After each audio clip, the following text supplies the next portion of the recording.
Hey, historian's currently in the process of making a video on me. Just a heads up. Oh, thank you very much. That will be an interesting one. I hope it's got a good conclusion. I hope it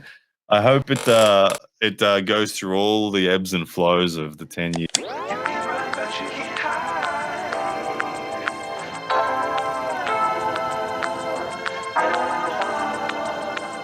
Misunderstood ambassador of arm wrestling or delusional troublemaker, opinions on Ryan Blue Bowen within the arm wrestling world are about as varied and plentiful as Angurbayev's technical arsenal. With undeniably lofty goals and an unwavering penchant to fall out of favor with the powers that be, let's turn our ever-vigilant gaze towards Ryan's career and life in arm wrestling. I am the Arm Historian, and today I'll be your tour guide as we explore the rise and fall of Ryan Blue Bowen.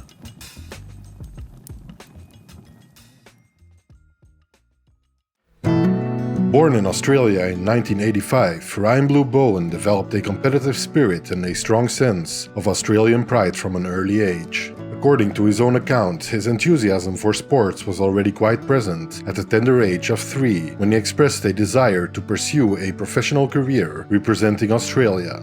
Casual arm wrestling became a favorite pastime during his school years, and he enjoyed it so much that on his 12th birthday he made a daring bet with his father. Wagering $50, he confidently claimed that he would defeat his dad in an arm wrestling match by the time he turned 18. He not only held his own, but also excelled against his peers, with his first defeat in arm wrestling occurring at the age of 17. He was always captivated by the exceptional athletes who reigned supreme in their respective fields. At the tender age of 7, he embarked on his journey in the world of tennis, and over the years he honed his skills to reach a relatively high level in the sport. This early experience on the tennis court, in his own words, would later prove instrumental in shaping his arm wrestling prowess, as it contributed to his excellent pronation and the dominance of his right arm. Apparently ranked in the top 10 of youths in Australia at age 17, Ryan found himself having to deal with a large amount of performance anxiety, something that he would seemingly try to deal with by projecting bravado and confidence in his own abilities until this day. As he transitioned into adulthood, Ryan made a significant decision to pursue a career in the Australian Army. It was during his time in the military that the moniker Blue became synonymous with Ryan Blue Bowen. Ironically, this nickname was a deliberate misnomer, a playful nod to his distinctive red hair. He discovered competitive arm wrestling at 27 years of age and quickly fell in love with the sport when a distributor entered Bowen's store and challenged him to an arm wrestling match. It is perhaps in this relatively small and niche sport that he saw the perfect opportunity to rise up the ranks and achieve his lifelong dream of becoming a professional athlete at the top of a sport. At the time, in Australia, arm wrestling opportunities as well as potential training partners were few and far between, something Ryan would strive to change during his career in the sport. He quickly looked for an arm wrestling club and soon would become only the 3rd person to join local arm wrestlers in Queensland. Seems right from the start, Bowen was determined to jump headfirst into arm wrestling, not only reaching for the highest competitive spheres of the sport, but also wanting to cement himself as a main figure in the sport's slowly but surely growing online presence. After all, documenting his journey in arm wrestling might open the door to financial benefits and might even provide an additional avenue to achieve great renown in the sport. In May of 2013, Ryan would jumpstart his online presence on social media with the creation of the Ryan Blue Bowen YouTube channel. A month later, he would start uploading videos, many of which consisted of Ryan having table time, while promoting a product line of supplements called Monzta and taking place mostly in the supplement store Ryan was working at. Also present are videos that showcase quite lofty goals that Ryan held for his arm wrestling career. But my biggest goal for my overall progression in arm wrestling is to reach the number 1 rank for the overalls. These sorts of statements would eventually become a kind of pattern throughout Ryan's career and would go on to lay the groundwork for future detractors as well as supporters. During the following years, Ryan would start making a name for himself in the Australian competitive arm wrestling scene. He would go on to do well at a series of tournaments and even featured, alongside his father, in a brief human interest story on the local news, talking eagerly about pursuing an international career in pro arm wrestling. Fast forward to 2014, Ryan Bowen reached out to Neil Pickup, organizer of the Arm Wars Super Series, to try and secure a super match. Neil Pickup at first liked Ryan's enthusiasm and confidence, and says he has always respected arm wrestlers who try to make their ambitions a reality, something that certainly applies to Ryan. Being only about a year and a half into the sport, Ryan faced his first official international supermatch opponent in Anil Najran. Although both still visibly inexperienced and somewhat nervous looking, the athletes turned out to be quite even on the table, and Ryan ended up winning the closely contested and frankly entertaining match. This Arm Wars feature set up the stage for Ryan to be looked at as a tenacious puller, willing to put his frame on the line. In October of 2017, Ryan felt ready to face a contender from the US in a super match and decided to fly out the Bama Bull, Justin Bishop, to Ryan's hometown of Brisbane. Justin was amongst the top guys in the US in the middleweight division and considered a true contender for the Wall Hammer. It's clear Ryan wanted either a challenge or was very sure of his own capabilities. The match was pretty handily won by the Bama Bull, with the American seemingly outpowering the Australian Ryan Bowen. It wasn't to be a complete loss though, as judging by Ryan's content around that time, he made good use of Justin Bishop's presence and collaborations were plentiful. Later that year, Ryan would participate in the Australian Nationals and managed to make it all the way to the finals after losing a hard-fought strap match against Danny Tesh. Up until this moment, Ryan had been putting a lot of work and time into creating a series of vlog-style videos for his YouTube channel called The Daily Arm Wrestle. After producing well over 100 of these episodes, it seemed Ryan had uncovered a secret formula that would change his content drastically in early 2018. His daily arm wrestle videos were often getting 100 to a few thousand views at the very most. Then Ryan discovered that he could take arm wrestling matches from several different sources and create a series called The Breakdown, where he would commentate over famous matches from arm wrestling's past. Citing fair use and considering it transformative content, Ryan defended himself against a few people who criticized this move. The subsequent channel growth these videos brought with them must have quickly outgrown the potential copyright headaches and mounting public critiques, as a lot of these videos remain amongst the most viewed on Ryan's channel, with one of them garnering a massive 5.1 million views so far, while another has crossed the 1.6 million mark. It's clear Ryan had struck upon something of a goldmine and doubled down on creating similar content while holding in his eyes, perfectly legal position. This single-minded approach would eventually become a pattern in Ryan's dealings with members of the arm wrestling community. Later in 2018, Ryan Bowen was offered an opportunity, courtesy of one of the biggest names in arm wrestling. Travis Bagent was at the time organizing a tournament and wanted to include Ryan Bowen as a puller and by extension a representation of his brand, pound for pound. Ryan gleefully accepted and thus got his foot in the door with some of the US arm wrestling elite, and while in the States he met the GOAT himself, John Brzenk, and the two quickly built up somewhat of a relationship. They would go on to collaborate on several videos and eventually even decided to produce a relatively short-lived podcast. Ryan appearing alongside the greatest of our sport certainly resulted in his credibility, as well as his notoriety growing amongst the arm wrestling community. Before long, Ryan was also rubbing elbows with other legends of the sport, one of which being Devon Larrat. Larrat and Bowen seemed to have built up somewhat of a friendly working relationship, and Bowen seemed captivated by Devon's approach to training and arm wrestling. Although certainly before this, Ryan was already heavily focusing on his right arm alone, it seems he completely adopted the way of the giant pumpkin from Devon and a heavy propensity for strap pulling. In July of 2019, the World Arm Wrestling League would put on a super match extravaganza with the Wall 504 Super Showdown Series in Los Angeles. Ryan Bowen was offered his WAL debut in one of the matches of the night, facing Alan Guerra, a seasoned puller with an 18-8 record in the league. In the first round of the match, Bowen seemed outclassed, but remained calm and changed strategy in the following rounds. Alan's hand and wrist were visibly outshined by Ryan's, and the Australian would end up winning the entire match, despite his Mexican opponent's clear arm strength. After this result for Ryan, the path forward was crystal clear. He would face more opponents in the WAL until conquering the title in his weight class and reclaiming the hammer from Rob Vigent Jr. for his mentor Todd Hutchings, or at least that's what he hoped. However, things didn't quite work out that way, and WAL soon closed its doors, partially thanks to the COVID pandemic, making any future match prospects for Ryan unlikely. In the latter part of 2019, Ryan decided it was time to participate in one of the most prestigious tournaments at the time, in the PAL Zloty Tour. The Zloty Tour had built a reputation of harboring some of the best and toughest competition in the arm wrestling world, a fact that didn't seem to halt Ryan's confidence in the lead up to the event. Bowen ended up placing 11th out of 17 on the right hand and placed 12th out of 14 on the left, both in the 95 kg category. In his review of the event, he quotes rigid rule arm wrestling several times, alluding to this being one of the reasons he didn't place quite as high as expected.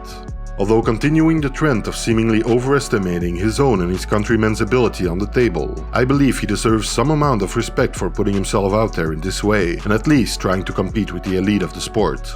Soon, Ryan would find himself in the sights of Canadian puller Chris Gobby. Chris was a relatively experienced arm wrestler who had even pulled a Vendetta match and was making quite a name for himself in the lighter classes in North America as someone who didn't shy away from controversial comments. He's also apparently known in the arm wrestling scene for wearing plateau shoes during matches, and is often referred to by followers of the sport as a troll. The two had some back and forth online, with Gobby commentating on Ryan's lack of status and experience within the arm wrestling world. But as fate would have it, coincidence or not, Devon Larrat was looking to put on a tournament in Canada called the Bottom 8 and saw in Ryan and Gobby the perfect candidates to participate in this tournament. Ryan as well as Gobby both seemed eager to accept the invitation and would begin to fan the flames during the lead-up, although having previously faced a healthy amount of criticism from the arm wrestling world. In the Bottom 8 tournament, Ryan first faced and easily beat Chris Gobby, then defeated Evan Burgoyne in a slightly more difficult fashion, and finally took first place when he pulled Artem Taranenko in the finals. This victory was a very public win for Ryan and certainly helped cement him as at least a legitimate arm wrestler. Another rivalry that cultivated online and involved Ryan was one with the young up-and-coming Floridian Chan Shaw. In early 2020, at the Battle of the Beach tournament, the two decided to put on a super match, with each putting $500 on the line. The young Chans came into the match confidently and, judging by the crowd, clearly had the home base advantage. After a convincing pin from Chans in round 1, Bowen kept his composure and ultimately came out a winner after exchanging blows with Chans in this buckle-dominated match. Yet another notorious arm wrestler who Ryan, over time, developed quite a rivalry with is the American Rob Vigent Jr. RVJ, the Rise and Fall alumni, had become quite a public and outspoken figure in the online arm wrestling scene. Perhaps wanting to capitalize on the notoriety of Ryan as well as RVJ, the two lobbed criticism back and forth, with Ryan maintaining he could beat Rob in a super match, and Rob diminishing Ryan's arm wrestling capabilities. Although a match between the two seemed likely and imminent on multiple occasions, in the end, no such match ever took place and public interest for it waned. In 2021, Ryan Bowen announced he would be pulling longtime friend and training partner Lachlan Adair in a super match at the Australian Gold Coast Powerhouse Super Series. As the match approached, trash talk ramped up between the apparent friends, and Ryan made it clear he estimated his chances as really high and that a potential victory was realistic. During the actual match in October of that year, Lachlan easily outpowers Ryan though and wins every round in convincing fashion. Afterwards, criticism once again reached Ryan, as the public felt deceived during the lead-up to the match, with Ryan allegedly using his platform as a way to mislead potential bettors about his chances in the match. In August of 2022, Ryan had found his way into East vs West 4 and was to pull in a super match against longtime co-podcast host and friend, Coach Ray, for which Ryan was to drop in weight. In the lead-up to the match, Ryan felt he could achieve an easy victory over Ray, stating it was only a warm-up match for him, and a mismatch at that. Come the day of the event though, it quickly became clear that Ryan had strongly underestimated his Latvian opponent. Ryan's relatively tall frame clearly had some issues with cutting the weight necessary for the super match, and Coach Ray handled Ryan without much of an issue, and eventually took the victory 3-0, at times seemingly toying with the Australian. Despite his recent loss, Ryan would soon be offered a match in another one of the most prestigious tournaments around. King of the Table 5 was looking for two athletes to compete against one of their in-house genetic freaks, Khaled Jashel. Firstly, Khaled would arm wrestle Schoolboy in a super match, after which he would go on to face Ryan Bowen. After winning a hard battle versus Schoolboy, Khaled faced Ryan Bowen and was seemingly too fatigued to give the Australian a good fight. Ryan ended up winning the super match and took a worthwhile win in one of the premier arm wrestling tournaments around. Public opinion on Ryan's appearance though was, like many times before, divided at best. Many people still wrote Ryan off as someone who over-exaggerated his own ability on the table and was given high-profile matches undeservedly. In September and December of 2022, Ryan appeared in 2 matches of Neil Pickup's Iron House 2. He won a close left-handed match versus James Wall and went on to win a right-handed supermatch versus Bogdan Stoica, despite Ryan coming into his match with Stoica as a serious underdog. Although controversy and social media attention seemed to follow Ryan wherever and whenever he shared his opinions on all things arm wrestling, he still maintained a good working relationship with a lot of big names within the community. I believe other content creators saw a potential collaboration or rivalry with Ryan as a mutualistic relationship, much like in nature where the Oxpecker feeds off ticks stuck on a rhino, which leads to one species ending up tolerating the other.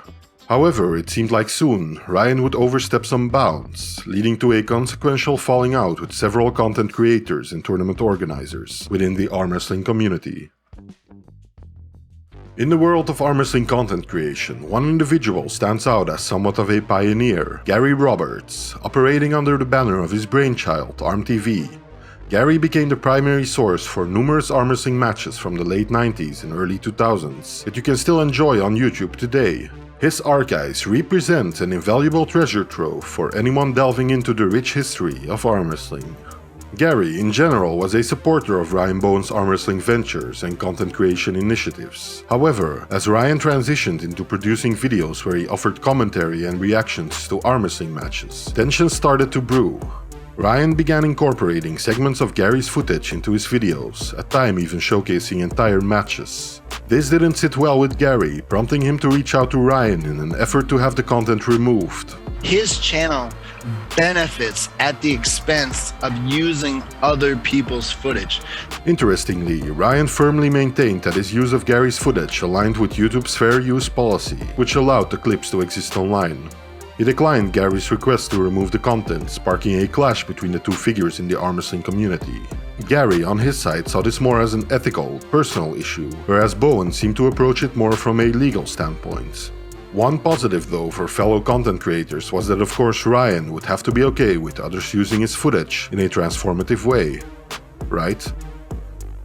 In March of 2022, amidst growing online scrutiny towards Ryan Bowen, a YouTube channel named the Arm Wrestling Bible would upload a video called The Delusional Ryan Bowen, basically a compilation video of Ryan's most outlandish claims and the events that followed, often directly contradicting those claims, edited together in a humorous way.